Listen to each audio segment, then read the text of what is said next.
Salut à tous. Aujourd'hui, revue matérielle. On va parler d'une box. On va parler de la Zurich X. Donc comme d'habitude, on va aller voir un gros pan comment elle se présente. On va voir ce qu'il y a à l'intérieur. On va faire un peu le tour de la box en gros. Et après on va se revoir en gros plan, enfin en plan large, pour voir comment ça va, pour voir ses avantages et ses points négatifs. Allez, à tout de suite en gros plan. Donc nous voilà en gros plan. Alors, la box est fournie sans boîte. Pour moi, c'est un petit point noir pour la protection, pour l'envoi et tout ça. Bon. Après, comme je dis toujours, c'est pas forcément si utile que ça. Donc on va faire le tour un petit peu de la box. Donc on a un design, enfin, on a un look assez marqué. Donc on a cette croix là. Là, si on veut la changer, on pourra la changer. C'est tout simplement tenu par des vis.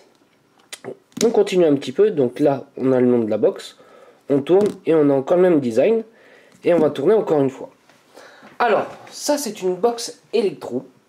Enfin, c'est une box un peu patarde parce qu'on a le choix de la marque était voulu de ne pas faire d'écran.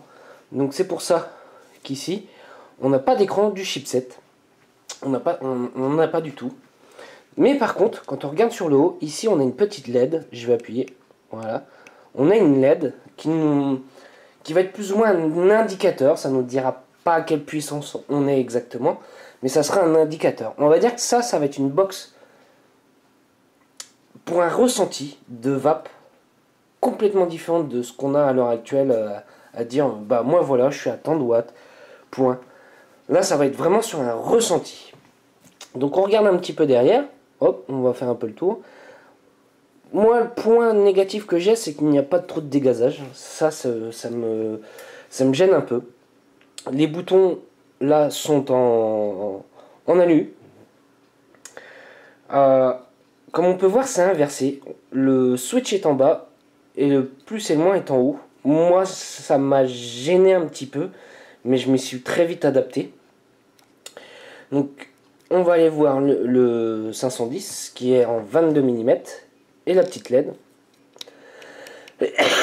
Donc, plus on va monter, plus la LED va changer de couleur. On va mettre un petit dripper dessus pour vous montrer un petit peu. Voilà. Donc là, on est vert semi-jaune. On augmente. Hop. Et on commence à aller dans le rouge. Jusqu'à être rouge complet. Et quand on appuie sur le moins, hop, on redescend la couleur. On va aller voir un petit peu à l'intérieur. Donc, je vais ouvrir le capot. Le capot qui est quand même relativement assez épais, les aimants qui sont vraiment bons. Ça, là-dessus, ça tient bien. Le chipset qui est juste là sur le côté. Le 510 avec tous les branchements. Les soudures, pour moi, pour le moment, j'ai rien à dire. J'ai pas vu de gros défauts sur la soudure. On est quand même sur une box compacte mais large. On est quand même relativement assez large. Je pense que c'est vis-à-vis du chipset et la largeur du chipset et en même temps du couvercle. Ils auraient fait un petit couvercle un peu plus fin. Elle aurait été moins large. Par contre, la prise en main se fait plutôt bien. Il n'y a pas d'arête coupante. À chaque fois, elles ont été, je dirais, légèrement arrondies. Par contre, moi j'ai un petit point négatif. Ça va être sur cette box là. Je sais pas si ça va s'entendre. A fait bip bip. Faut pas vous inquiéter, c'est pas que le chipset est cramé ou pas cramé. C'est la box, c'est le chipset qui est comme ça. Il fait du bruit quand on commence à envoyer un peu plus de sauce. Par exemple, si j'augmente, le bruit il va être quand même beaucoup plus conséquent. Et plus on va descendre, moins le bruit sera fort. Alors sur certains montages, on n'entendra même plus du tout ce bip. On n'entendra plus du tout ce bip. Mais voilà, faut le savoir, faut pas s'inquiéter, c'est normal, c'est le chipset qui est comme ça, il est fait pour faire un peu de, je dirais pas de bruit, mais presque. Donc le tour de la box va se faire très rapidement, puisque il n'y a pas d'écran à montrer, il n'y a pas de manipulation à montrer. Donc on va se revoir tout de suite, pour voir comment ça va, avec les points positifs et les points négatifs. Allez, à tout de suite en plan large. Donc nous revoilà en plan large, on va voir un petit peu comment ça va. Alors là je me suis mis on va dire en couleur vert orangé.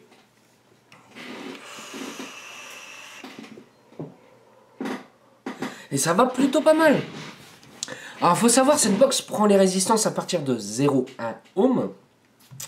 Pour cette box-là, ça va être un peu comme un peu le principe de la Exome. On va avoir une résistance pour avoir le meilleur rendu de la box. Moi, je dirais la valeur de résistance, on sera dans les 0,2 ohm. Entre 0,2 et 0,25, on aura un bon rendu avec la box. J'irai pas plus bas, j'irai pas à 0,1, je l'ai fait. Je ne vois pas l'intérêt. On n'exploite pas le maximum de la box. Alors, faut savoir, elle va jusqu'à 200 watts. 200 watts à 0,2 avec un gros coil, enfin on va dire dans les 2,5, 3 mm, ça passe très bien. Malgré que je ne vais pas forcément à fond avec la box, parce que le petit souci c'est que le dripper chauffe assez rapidement. Donc dans ce cas là la box chauffe aussi. Est-ce que c'est une box que j'aime? Oui, c'est une box que j'aime, juste que j'ai un petit défaut, c'est le bip bip, que j'ai du mal à m'y habituer. Ça va être mon seul point négatif que j'ai avec le chipset. Par contre ça régule vachement bien. En gros, c'est un peu comme une Exome, mais vraiment amélioré. On a vraiment un signal de vape lisse. J'ai pas tant de latence. Ça va être vraiment une box au ressenti. Comme je disais, on ne peut pas voir réellement à combien de watts on est. Mais ça va pouvoir... On va dire que ça va être une expérience de vape différente. J'emploie peut-être un terme un peu, je dirais pas compliqué ou quoi que ce soit, une expérience de vape. Mais on va dire que ça va être pas à dire voilà je suis à tant de watts, ça va être vraiment à dire voilà j'ai ma vape. J'ai ma vape, hop je commence à aller un petit peu de travers, voilà on remet la caméra comme il faut. C'est ça que j'apprécie bien dans cette box là, c'est que ça... C'est une expérience de vape, ça va être sa vape. Quand tu vas la prêter à quelqu'un d'autre, à même puissance et tout ça, ça lui ira pas forcément. Mais c'est une expérience de vape vraiment différente. Hop, désolé, j'essaye de remettre la cam comme il faut. Pour peu qu'elle bouge. Voilà, apparemment ça a l'air d'être bon. Donc moi c'est ce que je peux dire sur cette box là. C'est vraiment une petite box que... en fait j'aime bien. Après on aime ou on n'aime pas son look. Ce qui est bien, la petite idée des croix. Pour mettre les accus, enlever les accus, ça va tout seul. Sur la qualité de finition, à ce prix là, franchement j'ai rien à dire. Seul petit défaut, j'aurais bien aimé avoir une petite boîte ou une petite pochette avec. Ça aurait été pas mal. On va dire que c'est vraiment une Exome en amélioré. Voilà, c'est ce que je peux dire. Après, j'irai pas dans les configurations du chipset, machin, tout ça. Moi, je vous ai déjà dit, ça m'intéressait pas. C'est vraiment pour donner mon avis sur le produit. Voilà. Sur ce, moi je vous laisse. On est samedi matin. Je vais essayer de vous faire un maximum de revues. On va aller encore faire une petite box après. Allez, sur ce, pour ceux qui ne suivent pas, je vous souhaite une bonne journée, une bonne soirée ou un bon week-end. Allez, salut à tous!